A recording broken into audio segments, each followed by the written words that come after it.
বৃহস্পতিবার। সোমবার কুয়েতের আকাশে মিসাইল ছুড়ে একটি মার্কিন F-15 ফাইটার জেট ধ্বংস করেছে ইরান। তেল আবিব, হাইফা সহ ইসরায়েলের বিভিন্ন এলাকায় ব্যাপক ধ্বংসযজ্ঞ চালায় তেহরান। এর পাশাপাশি মধ্যপ্রাচ্যের বিভিন্ন দেশে থাকা মার্কিন ঘাঁটি লক্ষ্য করেও হামলা চলছে। রাডার ও সার্ভিলেন্স সিস্টেমকে টার্গেট করে মিসাইল হামলা করছে ইরান।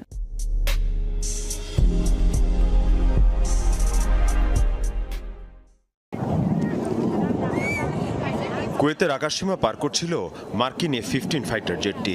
হঠাৎ একটি ইরানি মিসাইল আঘাত হানে যুদ্ধ বিমানটিতে। ইরানের রাষ্ট্রীয় গণমাধ্যম সহ আন্তর্জাতিক বিভিন্ন সংবাদ মাধ্যম প্রচার করে ভিডিও। বিস্ফোরণের পর এক পর্যায়ে নিয়ন্ত্রণ হারিয়ে মাটিতে আছড়ে পড়ে যুদ্ধ বিমানটি। এর আগে প্যারাসুট নিয়ে ফাইটার জেট থেকে বেরিয়ে যেতে সক্ষম হন এর পাইলট।